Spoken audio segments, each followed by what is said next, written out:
그러니까 일석이조라는 사자성어가 있죠.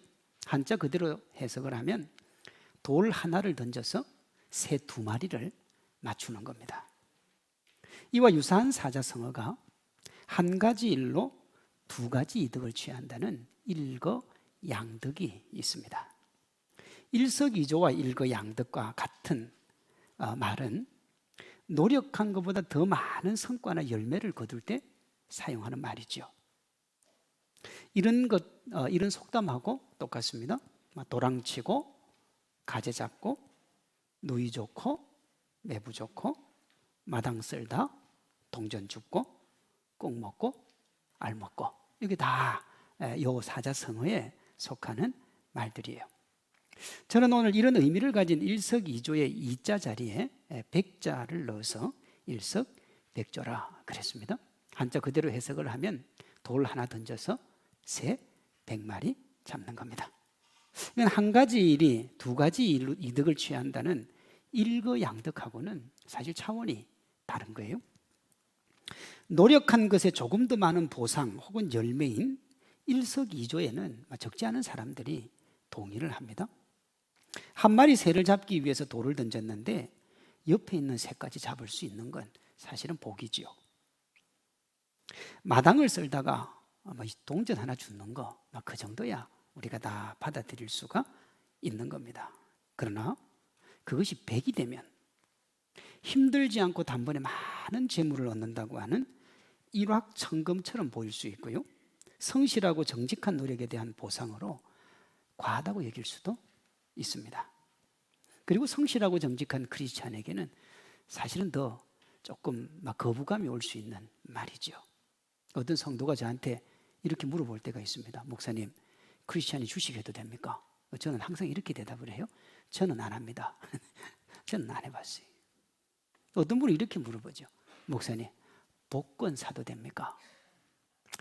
제 마음속에도 사고 싶은 마음이 간절합니다. 사지는 않아요.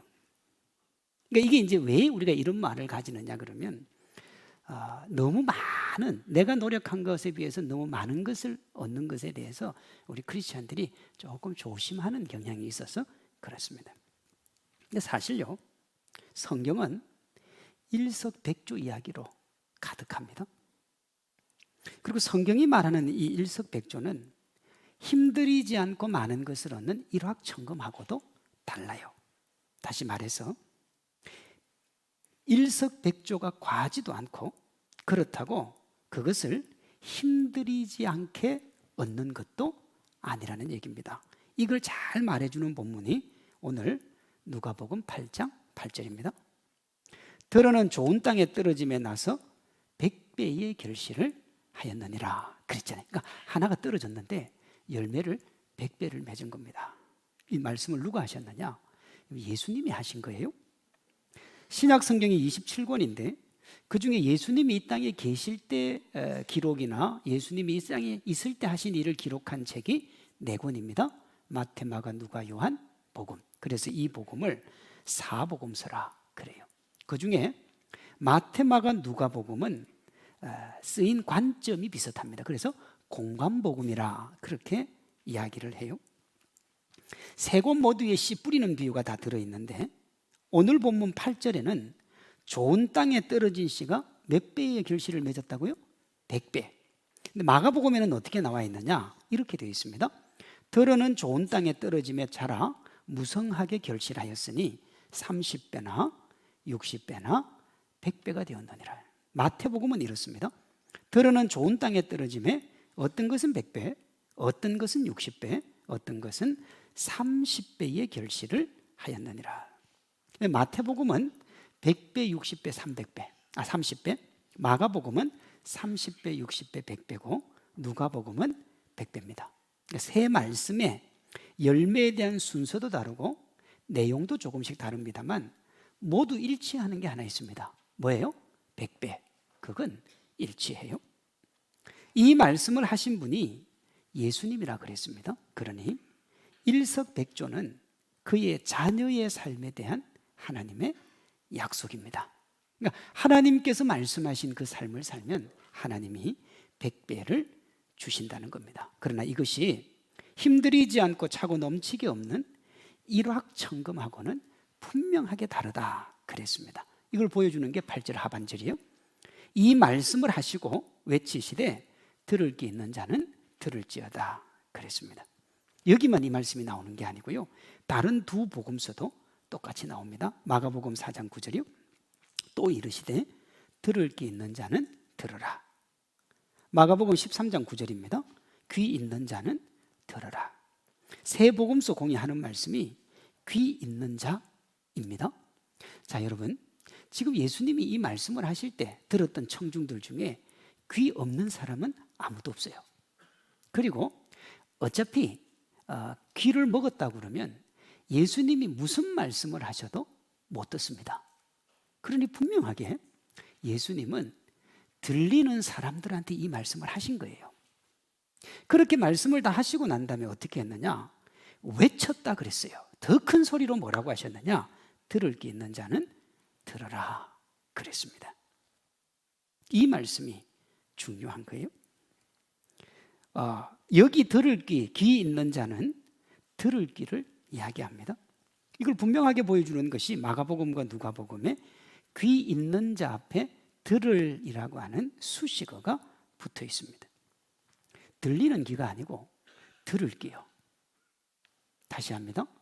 들리는 귀가 아니고 들을 귀를 가져라 그랬습니다. 그럼 들리는 귀는 뭐냐? 자신의 욕심 혹은 욕망과 부합하는 말을 듣는 귀입니다. 하나님이 말씀을 하시면 내 마음에 부합하지 않고 내가 듣기 번거로우면 거부하는 거예요. 이건 나한테 주는 말이 아니에요. 근데 내가 보니까 참 좋아요. 내가 듣고 따라가면 좋을 것 같아요. 그걸 받아들이는 겁니다. 이렇게 들리는 귀로 하나님의 말씀을 듣는 사람은 하나님의 말씀을 듣는 게 아니라 말을 듣는 겁니다. 제가 지금 말이라 그랬어요. 왜 말이라 그랬느냐? 여러분들 이제 사회생활을 좀 하다가 보면 예수님에 대해서 정말 성경 얘기를 할 때 어떤 사람이 이렇게 얘기하잖아요. 공자가 이렇게 얘기했고, 무슨 소크라테스가 이렇게 얘기했고, 칸트는 또 이렇게 얘기했고, 부처님은 이렇게 얘기했고. 이 말의 의미는 뭐냐면 그 사람이 만약에 공자라는 얘기를 했으면 공자 말이나 예수님 말이나 어떻게 본 거예요? 똑같이 본 겁니다. 동급에 놓고 본 거죠. 이게 들리는 귀예요. 그럼 들을 귀는 뭐냐? 하나님의 말씀을 절대 기준으로 삼고 그걸 기준으로 모든 말을 판단하는 겁니다. 그러니 그는 말을 들은 게 아니라 말씀을 듣는 거죠. 말씀을 절대 기준으로요. 말씀을 말로 판단하는 것이 아니라 말씀으로 말의 옳고 그름을 가리는 것. 예수님이 들을 귀 있는 자는 들으라는 말씀이 뭐냐면 정말 하나님의 말씀을 말씀으로 받으라는 겁니다. 주님이 씨 뿌리는 비유 이야기를 하시다가 말씀 듣는 얘기로 옮겨가잖아요. 그렇다는 것은 이 100배의 열매를 맺는 것과 하나님의 말씀 듣는 것이 밀접하게 관련이 되어 있다는 겁니다. 궁금하잖아요. 씨가 좋은 땅에 떨어져서 100배의 결실을 맺는 것과 도대체 말씀 듣는 것이 무슨 상관이 있느냐 하는 거예요. 세 복음서 모두 씨를 뭐라고 하느냐? 말씀이라 그래요. 밭은 말씀을 받는 이의 마음이라 그렇게 얘기합니다. 결실을 맺지 못하는 마음이나 100배의 결실을 하는 마음이나 씨는 똑같아요. 그러니 결실을 하느냐 그렇지 않느냐, 결실이 300배, 660배, 30배, 60배, 100배가 되느냐는 마음이 결정한다 이 말입니다. 근데 씨가 결정하는 게 아니고, 씨는 최상품이에요. 최상품의 씨를 받은 마음 상태가 결실의 양을 결정하는데 그 시작이 말씀을 듣는 겁니다. 말을 듣는 게 아니라 말씀을 듣는 겁니다. 그래서 들을 귀가 중요한 거예요. 자신의 편의를 우선하는 들리는 대로 들으면 말씀이 결실할 수가 없어요. 절대로 100배의 열매를 맺을 수가 없어요. 여러분 잘못 들으면요 본전도 못 찾습니다. 씨 뿌리는 비유가 4가지 밭이 나오잖아요. 길가에 떨어져서 새들이 먹고, 바위에 떨어져서 싹이 나지만 마르고, 가시떨기에 떨어져서 결실하지 못한다 그랬습니다. 우리가 신앙생활을 좀 오래 했을 수 있잖아요. 20년도 하고 30년도 하고 40년도 하고 했는데 다른 사람은 자꾸 변해가고 복도 받고 새로워져지고 은혜도 받는데 나는 되는 게 없어요. 그러면 여러분 누가 문제라고요? 누가요? 내가 문제라고요. 분명히 말씀을 받을 때 말씀으로 안 받고 말로 받고 있을 확률이 대단히 높습니다. 성경을 읽을 때도 그저 말로 읽고 있을 확률이 높아요. 본문 15절에 좋은 땅은 들을 길을 가진 이의 마음입니다. 씨인 하나님의 말씀을 잘 들어서 100배의 결실을 맺는 우리 마음밭이 본문 8절과 15절에 좋은 땅입니다. 그러니 여러분 일석백조의 승패는 말씀을 잘 듣는 것에 달려 있습니다. 잘 듣고 깨달아야 돼요. 그리고 그 깨달음의 정도에 따라서 결실에도 차이가 나는 겁니다. 마태복음 13장 23절입니다. 좋은 땅에 뿌려졌다는 것은 말씀을 듣고 뭐 한다고요? 깨닫는 자니 결실하여 얻은 것은 100배, 어떤 것은 60배, 어떤 것은 30배가 되느니라 그랬습니다. 자, 깨달아야 된다 그랬어요. 말씀을 들어갖고는 안 되는 거예요. 깨달아야 돼요. 우리가 어떤 것이든 사실 깨달음이 중요하잖아요. 근데 깨달음의 내용이 뭐냐 하는 거잖아요. 이 깨달음의 내용이 오늘 본문 누가복음 8장 15절에 나옵니다. 좋은 땅에 있다는 것은 착하고 좋은 마음으로 말씀을 듣고 지키어 인내로 결실하는 자니라 그랬습니다. 이게 깨닫는 거예요. 우리의 마음밭을 좋은 땅으로 만드는 것이 일석이고 그 일석을 잘하면 100조의 열매를 해 주시는 겁니다. 그러니 우리가 집중해야 할 것은 100조가 아니라 일석입니다. 우리의 마음밭을 좋은 땅으로만 만들면 하나님께서 차고 넘치는 은혜를 쏟아부어 주세요. 우리가요 자칫 잘못하면 여기 은혜를 쏟아부어 주신다 그러면 오늘날 사람들은 거의 돈에 미쳐서 살아가기 때문에 하나님이 돈 주시나 보다. 여러분 돈에 국한된 게 아니고요. 자녀의 문제, 관계의 문제, 뭐 어떤 거라도 다 있잖아요. 그 모든 것에 대해서 하나님께서 100배의 열매를 주시는 줄로 믿습니다. 우리의 마음밭을 말씀으로 잘 가꾸면 100배의 결실은 저절로 맺히는 거예요. 오늘 본문에 우리가 100배의 열매를 맺기 위해서 해야 될 3가지 깨달음이 나옵니다. 그 첫째가 말씀을 들을 때 착하고 좋은 마음으로 들어야 됩니다. 어떻게 들어야 된다고요? 착하고 좋은 마음으로요.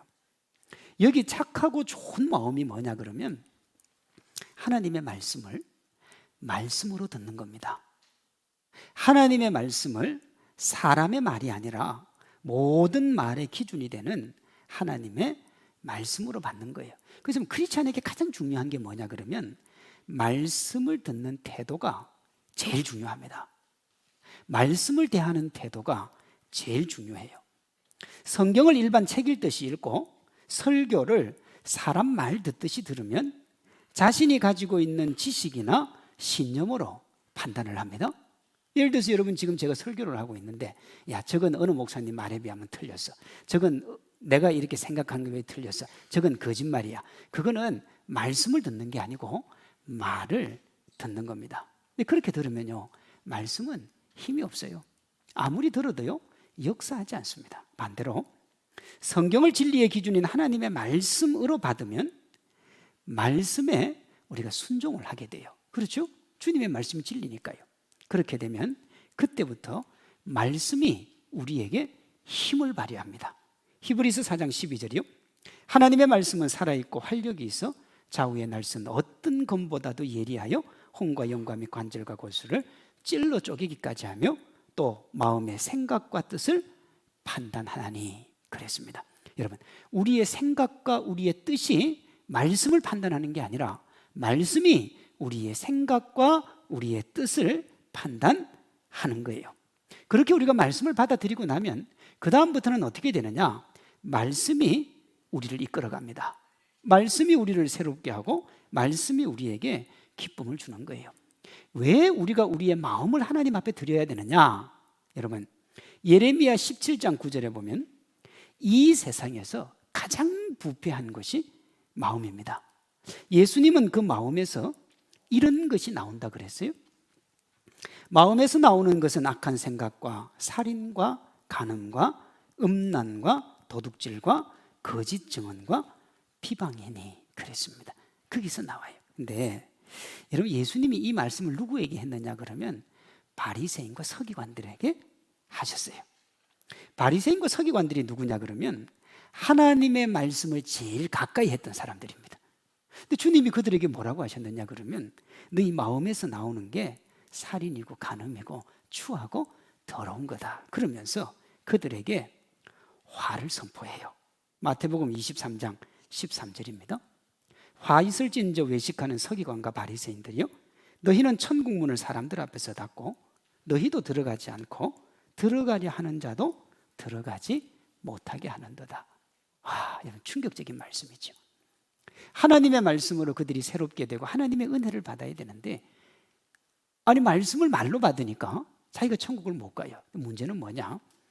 그가 목사니까 오늘날로 얘기하면 그를 따르는 성도도 다 천국 못 간다 이 말이에요. 근데 이걸 누가 얘기했느냐?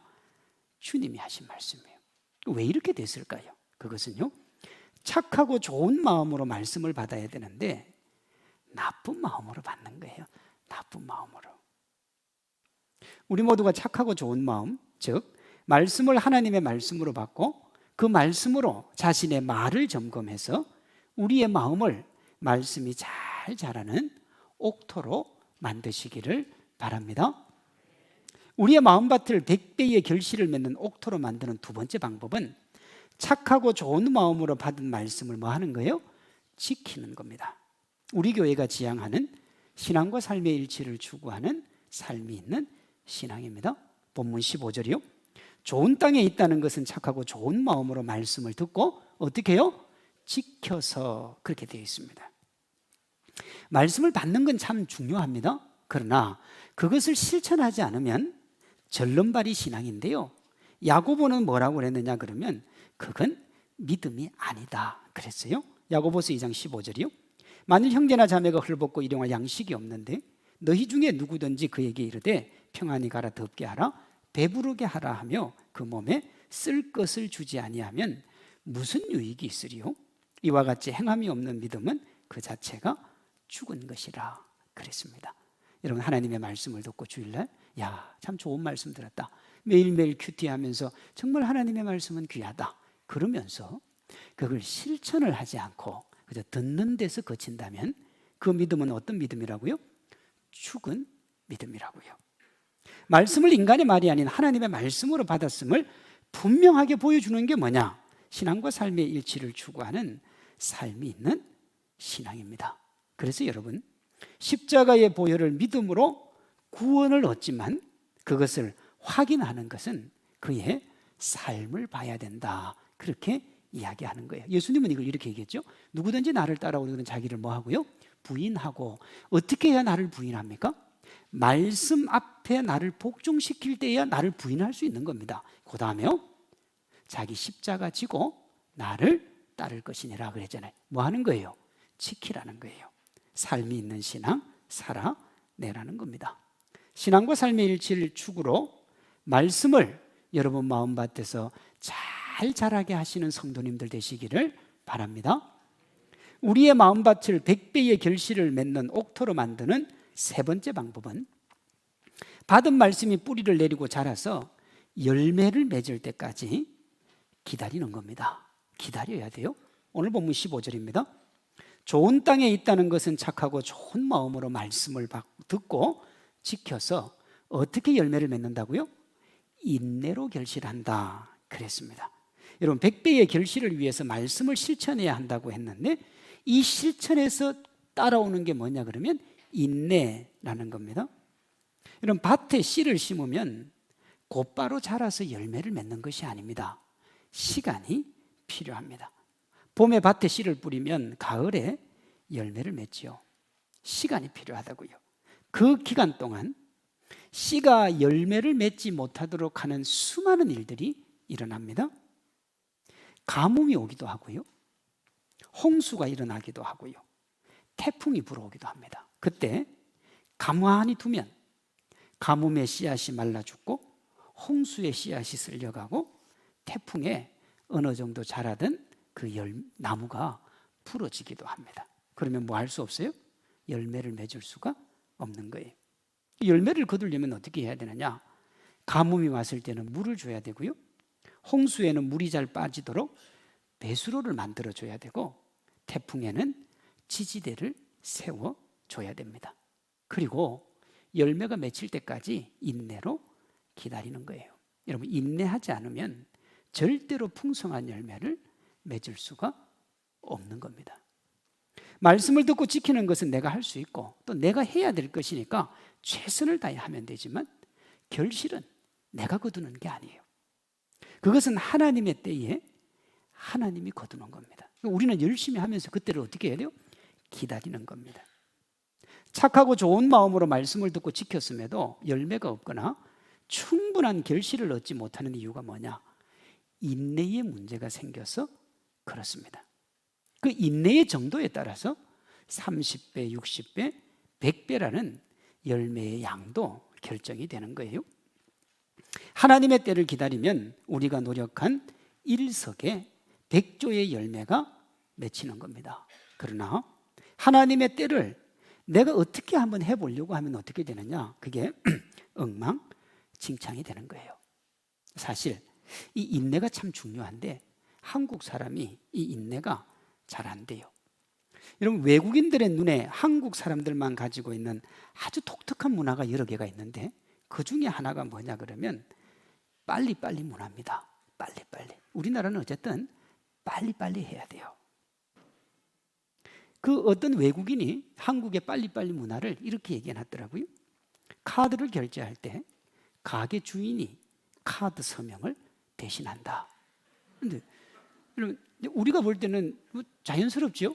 저도 보면 카드 내면 주인이 자기가 알아서 이렇게 그냥 줘요. 근데 여러분, 이 외국 사람 입장에서는 이게 말이 안, 왜냐하면 그 서명으로 모든 게 결정이 나기 때문에 절대 그렇게 하면 안 되는 거예요. 근데 우리나라는 이걸 너무 자연스럽게 한다. 왜 그렇습니까? 빨리 하고 가야 되는 손님 입장과 빨리 내보내고 다른 손님을 받아야 되는 주인, 이 빨리빨리가 맞아떨어져서 그런 겁니다. 좀 더 살펴보면 이런 것도 있어요. 엘리베이터 닫힘 버튼을 숨가쁘게 누른다. 한 번만 숨가쁘게 누른다고 빨리 닫히지는 않아요. 근데 계속 눌러요. 3분 컵라면이 채 익기도 전에 휘휘 저어서 그냥 먹는다. 하나 더 있더라고요. 자판기 컵 나오는 곳에 손을 넣고 기다리다가 컵을 들고 커피를 받는다. 가만히 두면 다 커피 쏟아지면 빼서 먹으면 되는데 그걸 못하는 거예요. 이게 빨리빨리 문화입니다. 근데 우리나라만 있다. 그걸 저는 이제 미국에서 공부할 때 조금 알게 됐는데, 우리나라로 하면 동사무소죠. 제가 이제 일을 보러 갔는데 한 4시 40분쯤에 갔어요. 5시가 퇴근 시간이니까 4시 40분에 가니까 안 된대요. 오늘은 끝났대요. 우리나라는 4시 59분 59초에 문 닫는 문 손잡아도 들어갈 수 있습니다. 근데 미국은 그게 안 돼요. 그래서 물어봤어요. 왜 안 되냐 그랬더니 우리가 5시 퇴근인데 4시 반까지 온 손님까지 받아서 이분들 일 처리하면 5시 되면 끝난다는 거예요. 그래서 우리는 5시에 퇴근을 해야 된다는 거예요. 여러분, 그렇게 해갖고 나라가 돌아갈까 싶지요? 그렇죠? 근데 여러분, 우리나라보다 미국이 더 잘 살아요. 우리나라는 진짜 바빠요. 저도 한국 들어와가지고 지금 한 10몇 년 지났습니다만 정말 바쁘게 삽니다. 그런데 돌아보면 해놓은 게 없어요. 근데 제가 미국에서 고작 4년 공부할 때 그 힘든 공부를 하면서도 제가 교재도 만들고 다 만들어가지고 제가 만든 교재가 5권이 넘습니다. 제가 그것 가지고 우리 교회에서 성경 공부를 했잖아요. 근데 그걸 다 만들고도 제가 그때 생각한 게 참 여유가 있다, 그런 생각을 했거든요. 우리는요 바빠요. 뭘 그렇게 열심히 빠르게 하는데 빠르게 한 만큼 사실 효과가 별로 없어요.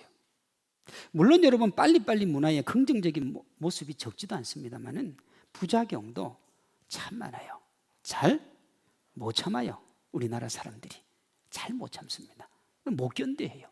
여러분 주변에 소리 지르고 안 될 때 막 화내고 하는 분들 잘 보시면 잘 못 참아서 그래요. 참을 수가 없는 거예요. 제가 전에 말씀드렸는데 우리 송영굴 목사님한테 그분이 이제 70이 넘어서 목회를 다 그만두고 목사님 목회할 때 제일 중요한 게 뭡니까? 그랬더니 저한테 인내라 그랬다니까요. 전 그때 이해를 못했어요. 뭐가 있네? 기도를 열심히 하든지 뭘 열심히 찬양을 열심히 하든지 뭐라도 열심히 해야 될 텐데 참는 게 제일 중요하대. 근데 성경도 그렇게 얘기합니다. 로마서 5장 3절입니다. 우리가 환난 중에도 즐거워하나니 이는 환난은 인내를, 인내는 연단을, 연단은 소망을 이룬다. 제일 중요한 게 뭐예요? 인내요, 인내요. 인내요. 여러분 인류가 적은 그 어떤 사랑에 대한 얘기보다 사랑에 대한 정의를 잘하고 있는 것이 고린도전서 13장입니다. 사랑장이에요. 거기에 사랑을 이렇게 정의해놨어요.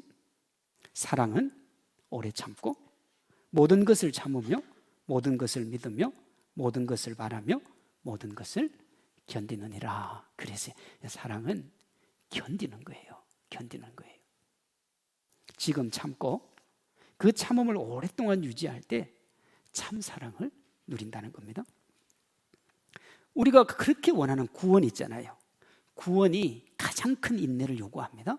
예수님의 말씀입니다. 너희가 내 이름으로 말미암아 모든 사람에게 미움을 받을 것이나 끝까지 견디는 자는 뭐 한다고요? 구원을 얻으리라 그랬습니다.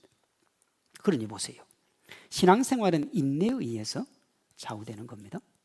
하나님의 말씀에 자신을 철저하게 내려놓고 말씀을 듣고 인내로 지키면 때가 되면 100배의 열매를 맺는 겁니다. 열매를 누릴 자격이 충분하다고 생각이 되는데도 불구하고 그 사람이 그 열매를 못 누리는 경우들이 적지 않죠. 대부분 보면 인내를 못해서 그렇습니다. 조금만 더 참으면 되는데 인내하지 못하고 불평이나 원망을 해서 낭패를 보는 경우가 적지 않은 거예요. 어떤 상황도 잘 견뎌서 지금까지 말씀을 듣고 지킨 것에 합당한 풍성한 열매를 맺는 우리 모두가 되기를 주님의 이름으로 축원합니다. 제가 서두에 성경에 일석백조 이야기가 가득하다 그랬잖아요. 착하고 좋은 마음, 즉 말씀을 말이 아닌 하나님의 말씀으로 받고 그 말씀을 지켜서 인내로 차고 넘치는 열매를 거둔 대표적인 사람이 누구냐? 그가 요셉입니다. 요셉. 여러분 애굽으로 팔려온 요셉이 바로 왕의 꿈을 해석할 기회를 얻습니다. 왕이 자신 앞에 선 요셉에게 이렇게 말해요. 너는 꿈을 들으면 능히 푼다 하더라. 그랬어요. 이 말을 들은 야곱이 이렇게 대답을 합니다. 요셉이 바로에게 대답하여 이르되 내가 아니라 누구라고요? 하나님께서 대답을 하시리라. 그랬어요. 여러분 실제 대답을 누가 해요? 요셉이 하잖아요. 그러면 내가 했다고 해도 돼요. 그런데 굳이 뭐라고 그러느냐 그러면 하나님께서 대답을 하신다 그래요. 요셉이 몇 살에 팔려왔느냐? 17살에 팔려옵니다. 이때 나이가 몇 살이냐면 30살이에요. 13년이 지났습니다. 13년이 지났어도 요셉이 뭐라고 그러느냐 그러면 하나님이 하신다. 이것은요 말씀을 코에 걸면 코걸이, 귀에 걸면 귀걸이의 인간의 말이 아니라 모든 것의 기준이 되는 하나님의 말씀으로 받았다는 뜻입니다. 그러니까 착하고 좋은 마음으로 말씀을 받은 거죠. 요셉이 착하고 좋은 마음으로 말씀을 받고 신앙과 삶의 일치를 추구한, 그러니까 지키려고 노력한 것을 보여주는 게 뭐냐? 보디발 아내의 유혹을 뿌리치고 13년간 감옥살이를 한 것입니다. 이건 세상적으로 볼 때 말입니다. 보디발의 절대적인 신임을 얻은 요셉이 그의 아내에게조차 그런 제안을 받은 것은 성공의 날개를 다는 격입니다. 무슨 얘기냐? 보디발이 보니까 요셉이 일을 너무 잘해요. 아주 똑똑해요. 그래서 이렇게 얘기해요. 네가 하고 싶은 거 다 하되 내 아내만 건드리지 마라 그랬어요. 내 아내만. 안 건드렸어요. 근데 누가 건드렸습니까? 아내가 요셉을 건드린 거예요. 안 건드렸으니까 문제가 없는데요. 요셉이 그 자리를 피합니다. 그리고 13년간 옥살이의 길을 택해요. 근데 그 이유가 뭐냐? 요셉이 창세기 39장에서 이렇게 말합니다. 내가 어찌 이 큰 악을 행하여 누구에게 죄를 짓는다고요? 하나님께 하나님을 생각했어요. 요셉은요. 오늘 본문으로 하면 착하고 좋은 마음으로 말씀을 받고 지킨 겁니다. 근데 그 열매가 언제 맺혔느냐? 13년 뒤에 맺혔습니다. 요셉은 13년 동안 받은 말씀대로 살면서 수많은 말들에 대해서 인내를 했습니다. 일반 사람들 같으면 어떻게 하겠습니까? 내가 하나님의 뜻 안에서 한 여인이 나를 유혹하는데 그걸 믿음으로 견뎠습니다. 견디면 좋은 일이 일어나야죠. 그런데 감옥에 들어갔어요. 일반 사람 같으면 감옥 들어가면서부터 하나님 나 그럴 줄 몰랐네, 내가 하나님을 잘못 믿었네, 아마 그렇게 원망할걸요. 우리가 지난주에 다니엘 이야기도 들었잖아요. 다니엘도 하나님 아버지 앞에 그 믿음을 지켰다가 어디로 들어갑니까? 사자굴에 들어가잖아요. 아마 보통 사람 같으면 들어가면서부터 욕할걸요. 해도 너무한다고? 제가 지금 깊은 얘기를 못해서 정말 온갖 말 다 할걸요. 여러분, 요셉이 자기가 하나님의 말씀을 지키면서 당한 그 13년간의 옥살이 그걸 견뎠어요. 세상의 방식 뒤로 하고 하나님의 때를 기다렸어요. 그 믿음의 결실이 이렇습니다. 창세기 41장이요. 너는 내 집을 다스리라. 내 백성이 다 내 명령에 복종하리니 내가 너보다 높은 것은 내 왕자뿐이니라. 바로가 또 요셉에게 이르되 내가 너를 애굽 온 땅의 총리가 되게 하노라. 그리고 요담에 보면 인장 반지를 줘요. 인장 반지가 뭐냐면 그때로 하면 옥새입니다. 옥새. 이 도장 찍으면 모든 게 다 되는 거예요. 그러니까 그걸 누구에게 줬느냐? 요셉에게 줍니다. 그리고 3년 반 동안 흉년이 오고 풍년이 오고 3년 반 동안 흉년이 오죠. 우리는 그걸 이렇게 해석했습니다. 항상 애굽에 요셉이 있어서 지중해 지역에 흉년 때문에 힘들었던 사람들을 애굽이 먹여 살렸다. 우리는 그렇게 듣잖아요. 그런데 여러분, 이걸 역사적으로 보면 애굽이 그걸 이용을 해가지고 이집트가 그 지중해 지역을 정복한 겁니다. 가장 강력한 왕국으로 나아갈 토대를 잡은 거죠. 여러분, 종으로 팔려온 요셉이 애굽 전역을 다스리는 총리가 되었습니다. 총리가요? 교회 안에서 그런 것이 아니라 세상에서 그런 거예요. 요셉이 죽을 때까지 그 총리직을 유지하는데 그 기간이 몇 년이냐? 80년입니다. 창세기 50장이요. 요셉이 110세의 죽음에 그들이 그의 몸에 향재료를 넣고 애굽에서 입관하였더라. 요셉이요. 80년을 총리를 했다. 그런데 요셉의 축복이 여기서 끝났느냐? 그렇지 않아요? 이 세상에서 영원으로 이어집니다. 430년 뒤에 모세가 출애굽을 하죠. 출애굽을 할 때 그 밤이 얼마나 급했느냐 그러면 여러분, 무교병을 먹었습니다. 너무너무 급했는데 이 급박한 상황 속에서 모세가 한 특별한 행동 하나가 있습니다. 그게 뭐냐? 출애굽기 13장이요. 이스라엘 자손이 애굽 땅에서 대열을 지려 나올 때에 모세가 요셉의 유고를 가졌으니 이는 요셉이 이스라엘 자손으로 단단히 맹세하게 하여 이르기를 하나님이 반드시 너희를 찾아오시리니 너희는 내 유고를 여기서 가지고 나가라 그랬어요. 요셉이 유언을 해놓은 거예요. 여러분, 애굽은 이 세상이고 가나안은 영원한 천국을 의미합니다. 그러니까 이 세상에서 부요를 누리고 평화를 누리고 만족을 누리고 누릴 거 다 누렸어요. 그랬던 요셉이 죽고 나서 어디로요? 저 가나안으로 영원한 하나님의 나라의 축복도 다 누렸습니다. 요셉의 유언은 그가 얼마나 하나님 중심으로 살았는지를 보여주고요. 또한 그의 유골이 함께 출애굽한 것은 착하고 좋은 마음으로 말씀을 듣고 지켜서 인내로 결실하는 축복이 영육 모두에 해당한다는 걸 보여주는 거예요. 요셉이 맺은 결실은 일석백조가 아니라 일석천조고 일석만조입니다. 그것이 하나님이 우리에게 주시는 축복이에요. 그럼 우리가 이렇게 얘기할 수 있죠. 하나님, 제게도 그 복을 주십시오. 그 복은 누구에게 달려 있다고요? 누구에게요? 우리에게 달려 있어요. 이걸 기억하셔야 돼요. 우리 개인의 깨달음과 믿음에 달려있지 하나님께 달려있지 않아요. 하나님이 그것을 보시고 주시는 거란 말이에요. 아무리 해도 우리가 그렇게 하지 않으면 하나님이 주지 않으신다고요. 말씀했습니다. 사람들은 일석백조에 얘기할 때 백조에 집중합니다. 야, 큰 걸 얻는구나. 세상에서는 이게 의미가 있을지 모르지만 하나님 앞에는 의미가 없어요. 100배의 결실인 백조가 누구 손에 달려있다고요? 하나님이 주시지만 우리에게 달려있다고요. 그러므로 우리가 집중해야 될 것은 결실인 백조가 아니라 뭡니까? 새 한 마리 제대로 조준하는 일조에 달려있는 거, 일석에 달려있는 겁니다.